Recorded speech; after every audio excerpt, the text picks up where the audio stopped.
जय सिया राम। सीताराम सीताराम सीताराम कहिए, जाहि विधि रखे राम ताहि विधि रहिए। आशा एक राम जी से दूजा आशा छोड़ दे, नाता एक राम जी से दूजा नाता तोड़ दे। साधु संग राम अंग, अंग अंग रंगिए। जाहि विधि रखे राम ताहि विधि रहिए। जय सिया राम। हर हर महादेव।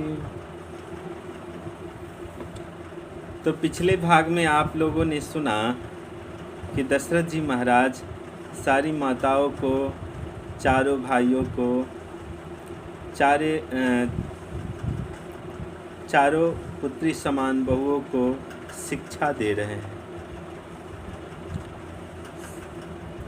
चारों माताओं को कहते हैं दशरथ जी महाराज कि देखिए, हमारे नयन में जो पलकें होती है उसमें कोई जान नहीं है, कितनी कोमल अंग है, लेकिन आँख को बचाने के लिए पलकें सदैव तत्पर रहती है, तैयार रहती है।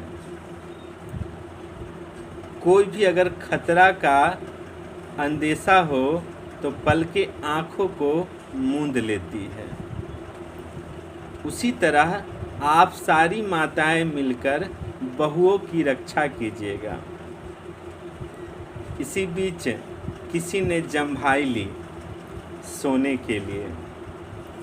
महाराज ने देखा, रानियों से बोले कि बच्चे थक गए हैं, यात्रा से आए हैं, आप लोग जाकर इनको सुलाइए।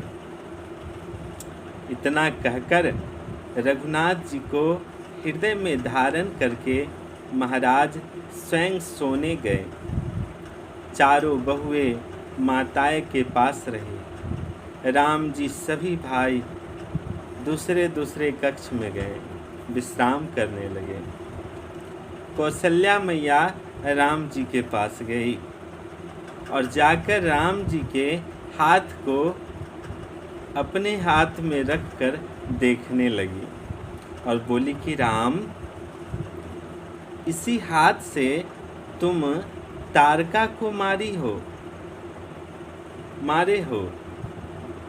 इतने सुकुमार और इतने कोमल हो, कैसे मार लिए तुम उनको?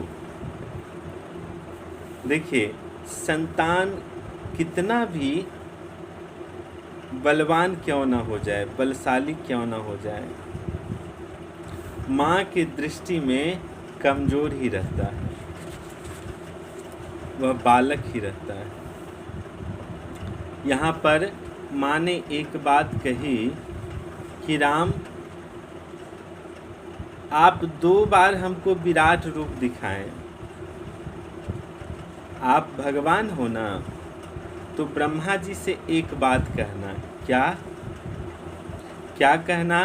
कि जिस दिन से आपको विश्वामित्र जी यहाँ से लेकर गए हैं, उस दिन से लेकर आज तक जितने दिन बीते हैं, उन दिनों को हम लोगों के उम्र में न गिने। राम जी पूछे कि माँ, ऐसा क्यों? कौशल्या जी ने कहा कि जो दिन तुम्हें देखे बिना निकल गया पुत्र, उस दिन का जीवन में कोई अर्थ नहीं होता है, वो व्यर्थ है राम। आपको देखे बिना दिन चला गया, वो बेकार है। सवेरा हुआ, शुभ मुहूर्त देखकर कंगन छुड़ाया गया। बारात के लौटने के बाद 7 दिनों तक विश्वामित्र जी अयोध्या में रहे। 7वें दिन विश्वामित्र जी ने दशरथ जी से कहा कि महाराज, अब आप मुझे विदा कीजिए। जैसे विदा की बात आई, दशरथ जी पूरे परिवार के सामने खड़े हो गए, पूरे परिवार के साथ खड़े हो गए। नाथ सकल संपदा तुम्हारी, मैं सेवक समेत सुत नारी। नाथ, आज जो मेरे जीवन में सुख है, ऐश्वर्य है, संपदा है, ये आपकी कृपा का प्रसाद है। दशरथ जी महाराज विश्वामित्र जी से कह रहे हैं, आपने राम लक्ष्मण जी को मांगा, मैंने मना कर दिया था। यदि आप उस दिन लेकर न जाते तो दशरथ के जीवन में आज ये आनंद का क्षण नहीं आता। ये सब आपकी कृपा है, हम आपके दास हैं। एक प्रार्थना है आपसे, मैं अपने जीवन के चौथे चरण में आ गया हूँ। क्या पता कल मैं रहूं या न रहूं। जब मैं इस संसार में न रहूं तो इसी प्रकार करब सदा लरी कन पर छोहूं, अदर्शन देत रहब मुनि मोहूं। कृपा बनाए रखिएगा, और जब तक मैं हूँ धरती पर यदा कदा मुझे भी दर्शन देते रहिएगा। देखिए, इस बात का सदैव जीवन में ध्यान रखा जाए कि किससे क्या मांगा जाए, इसका विवेक हमेशा रखा जाए। देखिए, कई लोग होते हैं कि साधु के पास, महात्मा के पास, कोई मुनि के पास, कोई तपस्वी है, उनके पास जाएंगे और उनसे प्रार्थना करने लगेंगे कि महाराज हमारा संकट दूर हो जाए, हमारा 4 महल का महल हो जाए, घर हो जाए, हमारे पास बड़ी बड़ी गाड़ियाँ हो जाए, हमारे पुत्र को नौकरी लग जाए। देखिए, संसार में कोई ऐसा बाबा नहीं है, कोई ऐसे साधु संत नहीं है जो आपको वो प्रदान कर दे। इसलिए मांगा न जाए। विश्वामित्र जी के चरणों में महाराज परिवार के साथ दंडवत किए। विश्वामित्र जी आशीर्वाद देकर विदा लेकर गए। यहाँ पर गोस्वामी जी बाल कांड की कथा पूर्ण करते हैं, और तुलसीदास जी महाराज लिखते हैं, निज गिरा पावनी करन कारण, राम जसु तुलसी कहो, रघुबीर चरित अपार बारिधि, पारु कवि कोनो लहो। भगवान का ये चरित्र है, अपार समुद्र के समान है।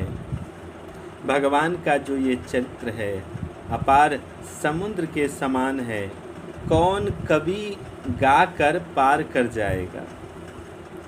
तुलसीदास जी लिखते हैं कि मैंने गाया है केवल वाणी को पवित्र करने के लिए।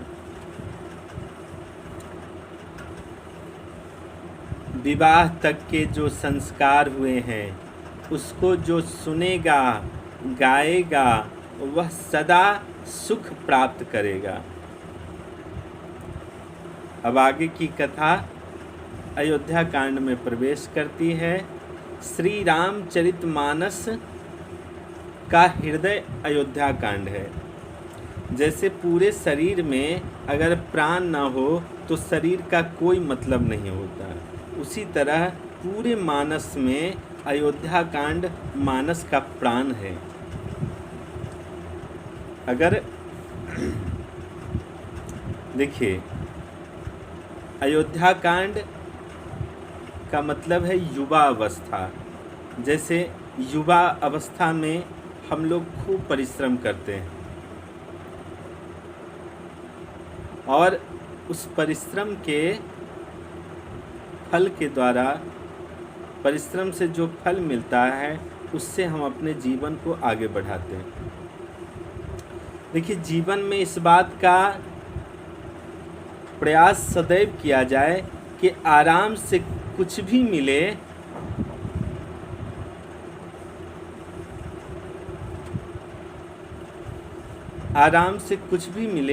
तो उसे स्वीकारा ना जाए। अगर आराम से आपको मिल रहा है तो समझिए आपको दुख अर्जित कर रहे हैं, आपको दुख मिल रहा है। और जो परिश्रम से मिलेगा, खूब मेहनत करेंगे और परिश्रम से जो प्राप्त होगा वह जीवन में तरक्की बनाएगा, जीवन को आगे बढ़ाएगा। लेकिन जो आराम से मिलेगा वह आपके पास दुख ही लाएगा। तो परिश्रम हम करेंगे कैसे? जीवन में सबसे पहले कैसे बैठना है, उठना है, चलना है, इस चीज़ को सीखा जाए विवेक के द्वारा।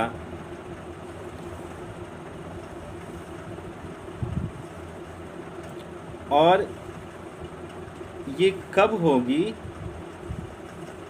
जब सद्गुरु का, गुरु का आशीर्वाद मिलेगा। अगर गुरु का आशीर्वाद मिल गया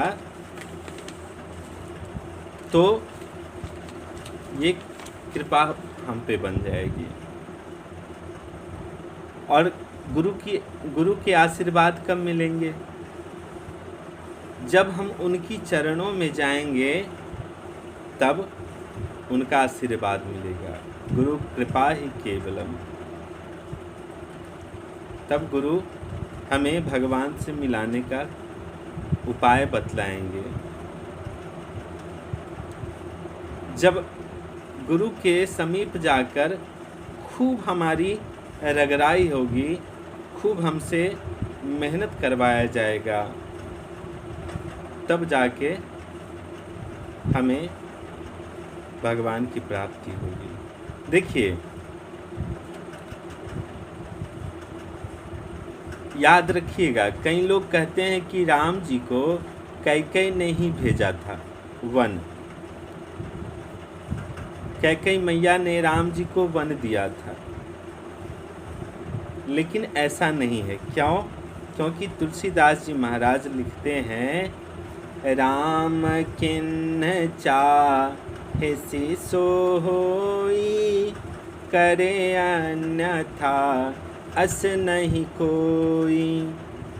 राम जी जो चाहेंगे वही होगा। राम जी स्वयं बन जाने की रचना बनाए। क्यों?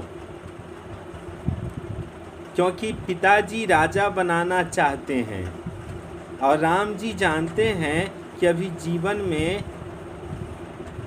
रगड़ाई नहीं हुई है, और जब तक रगड़ाई नहीं होगी तब तक सत्ता को संभालने की पात्रता नहीं आएगी। तो पात्रता का निर्माण करने के लिए वन चले गए।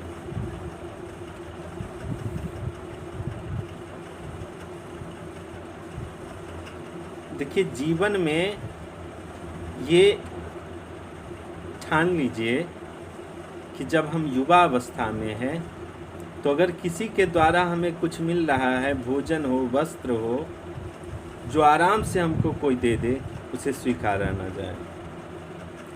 खुद से परिश्रम करे, मेहनत करे और तब जाकर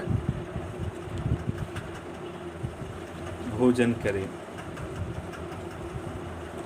नीला अंबुज जश्यामला कोमलांगम, सीता समारो पितवाम भागम। पानौ महासायक चारुचापं नमामि रामं रघुवंशनाथम। नील अंबुज के समान जिनका श्याम वर्ण है, जिनके कोमल कोमल अंग है, वाम अंग में जानकी जी विराजमान है। जिन राम जी ने धनुष धारण किए हैं और जानकी के साथ रघुवंश के आसन पर विराजमान है, उन प्रभु श्री राम को मैं बारंबार वंदन करता हूँ। 3 श्लोक लिखने के बाद गोस्वामी तुलसीदास जी महाराज गुरु के चरण रज से मन को निर्मल किए हैं। 3 श्लोक लिखने के बाद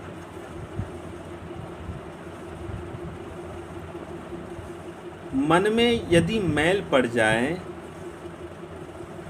तो भगवान के भक्त में भी भक्त दिखाई नहीं पड़ता। अयोध्या कांड प्रारंभ करने से पहले तुलसीदास जी महाराज अपने गुरुदेव, तुलसीदास जी महाराज के गुरुदेव कौन थे? नरहरिदास। नरहरिदास के श्री चरणों के लगे हुए रज से मन रूपी दर्पण को निर्मल करना चाहते हैं। बिना सद्गुरु कृपा के मन निर्मल होने वाला नहीं है। तुलसीदास जी लिखते हैं कि ब्रह्मा जी, शंकर जी और विष्णु जी शरीर धारण कर ले तो बिना गुरु के कल्याण होने वाला नहीं है। श्री गुरु चरण सरोज रजा, निज मन मुकुर सुधारी, अबरनऊ रघुवर विमल जसु, जो दायक फल चारी। गुरु के चरण रज से मन को निर्मल किया। क्यों? क्योंकि अब की कथा जो गानी है वो भरत जी की कथा गानी है। देखिए, राम जी से कठिन कथा है भरत जी की, और राम जी की कथा गाने के लिए मन को साफ कर चुके थे तुलसीदास जी महाराज। लेकिन अयोध्या कांड में भरत जी की कथा गानी है। भरत जी की कथा केवल एक व्यक्ति गा सकता है, और वो कौन है? वो उनके भैया राम जी हैं। लेकिन याद रखिएगा कि जब कहने की बारी आएगी तो राम जी भी कहने में असमर्थ हो जाएंगे। ये बात जनक जी महाराज चित्रकूट में कहते हैं सुनैना मैया से, कि जिस कथा को राम जी नहीं गा सकते उस भरत जी की कथा गानी है। इसलिए तुलसीदास जी महाराज गुरु का ध्यान करते हैं। क्यों? क्योंकि सद्गुरु की कृपा ही असंभव को संभव कर देता है। तो अगला प्रसंग अगले भाग में सुनेंगे। तब तक के लिए जय श्री राम।